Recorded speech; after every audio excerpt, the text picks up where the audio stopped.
Speaker sir, it's obvious to the whole country.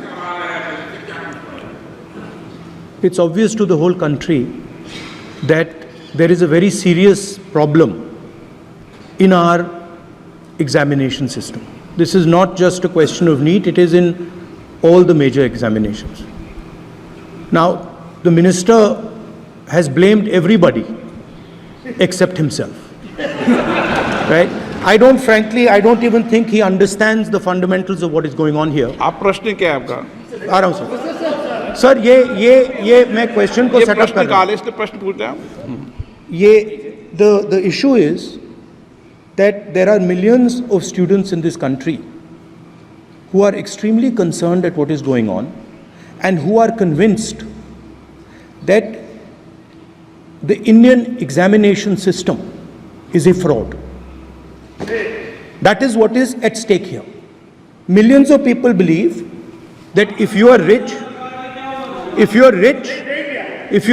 and if you have money, you can buy the Indian examination system. And by the way, and this is the same feeling that the people in the opposition have.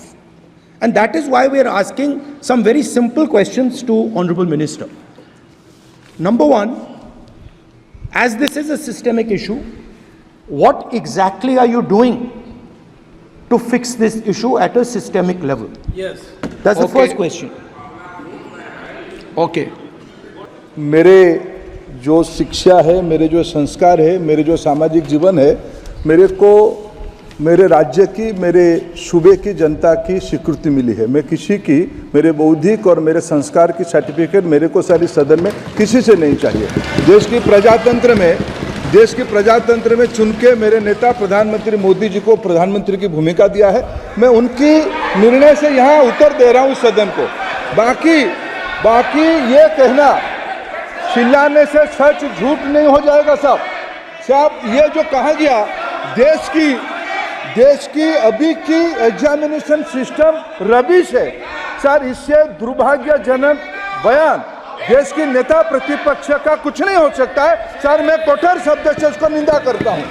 बाकी रहा, मैं sir आपके सामने, आपके माध्यम से देश के सामने सर एक तथ्य रखता हूं सर। जिन्होंने रिमोट से सरकारें चलाई है, 2010 में 3 बिल आया था सर शिक्षा सुधार के लिए।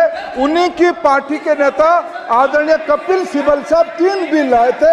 उसमें से एक बिल था एजुकेशन, उसमें एक बिल था prohibition of unfair practice bill 2010, जिसकी उद्देश्य एजुकेशन इंस्टीट्यूशन में माल प्रैक्टिस को बंद करना। सर मेरे सरकार की हिम्मत है, अभी हमने पब्लिक एग्जामिनेशन की रेगुलरिटीज में बिल लाए, कानून बनाए। क्या मजबूरी था कांग्रेस पार्टी की, क्या मजबूरी था नेता प्रतिपक्ष की? उन्होंने उस बिल को उल्टा किया, किसके दबाव में उल्टा किया? क्या निजी मेडिकल कॉलेज की दबाव में, उनकी घूसखोरी की दबाव में उन्होंने उस बिल को उल्टा किया था? सच सुनने की सामने ही है। ये मैं किसी की विद्वता में प्रश्न नहीं उठाता हूं, लेकिन सच 2010 में शिक्षा सुधार की बिल उन्हीं की सरकार ने लाया था, दबाव में उन्होंने उल्टा किया। ये हमको प्रश्न पूछते हैं। एक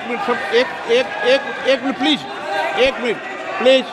मैं सबको मौका दिया, सबको मौका दूंगा। एक मिनट। रिकॉर्ड में नहीं जा रहा। कल्याण जी प्लीज। अध्यक्ष महोदय, मैं आपका धन्यवाद देना चाहता हूं। देश के बहुत महत्वपूर्ण सवाल पर आपने मुझे पूछने का समय दिया है। अध्यक्ष महोदय, ये सरकार किसी और का रिकॉर्ड बनाए ना बनाए, लेकिन पेपर लीक का रिकॉर्ड जरूर ये सरकार बनाएगी।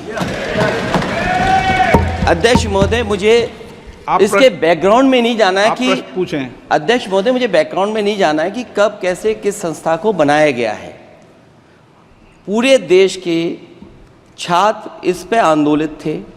लगातार अखबार और सीबीआई की जांच के बाद चीज़ें सामने आ रही हैं, लोग पकड़े जा रहे हैं, जेल भेजे जा रहे हैं। मैं अध्यक्ष महोदय आपके माध्यम से पूछना चाहता हूं मंत्री जी से, क्या सेंटर वाइज जिन बच्चों को सबसे ज़्यादा नंबर मिले हैं, क्या उसकी सूची जारी करेंगे?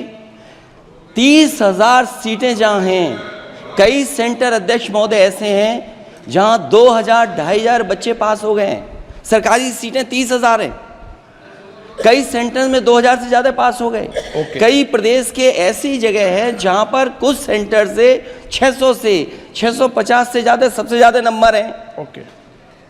और अगर वो संस्था इतनी क्रेडिबल थी तो अध्यक्ष महोदय जिन सेंटर्स पे ये परीक्षा हुई उन सेंटर्स का इंफ्रास्ट्रक्चर क्या था? क्या मंत्री जी ने जानकारी की थी इस बात की? अध्यक्ष महोदय, मेरे आपके माध्यम से एक ही निवेदन है कि बिना ये मंत्री जी रहेंगे तो न्याय नहीं मिलेगा बच्चों को। अध्यक्ष महोदय, आदरणीय अखिलेश जी की प्रश्न का मैं विनम्रता से उत्तर देना चाहूँगा कि अभी अभी सुप्रीम कोर्ट में जो चल रहा है केस, सुप्रीम कोर्ट ने ऑर्डर दिया पूरा विद्यार्थियों की सूची को वेबसाइट में उपलब्ध करा दो। सर, पिछले 3 दिन से देश भर की सारे विद्यार्थियों की लिस्ट पब्लिक डोमेन में उपलब्ध है। ये सारा चीज़ खुले पे है और कई प्रकार की तर्क आ चुका है। सर, मैं एक अभी उसमें केरल के विद्यार्थी भी अच्छे किए हैं, क्या हम ये कहेंगे भी वहाँ भी कुछ गड़बड़ी हुई थी? ऐसे आरोप करना, मैं देश की ग्रामीण इलाका, देश की एसटी एससी इस बार सबसे अच्छा परफॉर्मेंस करने वाले देश की एसटी एससी ग्रामीण बैकग्राउंड आर्थिक पिछड़े लोगों की है। क्या हम उनकी मेधा को हम चुनौती देते हैं? और बाकी रहा क्वेश्चन पेपर लीक की, सर मैं शुरू से मेरा एक स्टैंड रहा, राजनीति नहीं करना, लेकिन अखिलेश जी जब वहाँ दायित्व में थे उस सुबह की सर सारे सूची है कितने बार उत्तर प्रदेश में क्वेश्चन पेपर लीक हुए हैं। வன்னியர் சமுதாயத்தின் மக்களை திமுக பழி வாங்குதுன்னு சொல்றீங்களே, வாய் கூசுல உங்களுக்கு? அன்புமணி, மிஸ்டர் அன்புமணி, உங்களுக்கு வாய் கூசுல? சொல்லாம அந்த வார்த்தையை? இது ஜெயலலிதா பார்த்து சொல்லணும், எம்ஜிஆர் பார்த்து சொல்லணும், எடப்பாடி பழனிசாமி பார்த்து சொல்லணும். 10.5 கொடுக்குறோம்னு சொல்லி வன்னியர்கள் ஓட்ட வாங்கி வன்னியர்களை ஏமாத்தணும் எடப்பாடி பழனிசாமி பார்த்து சொல்லணும். வன்னியர்களை ஏமாத்திட்டாங்கன்னு சொல்லி அதிமுக பார்த்து சொல்லணும். திமுக பார்த்து சொல்லாம வன்னியர் சமுதாயத்தின் மக்களுக்கு 100% நன்மை செய்த ஒரே தலைவன் இந்த உலகத்தில் ஓய்வு கொடுத்து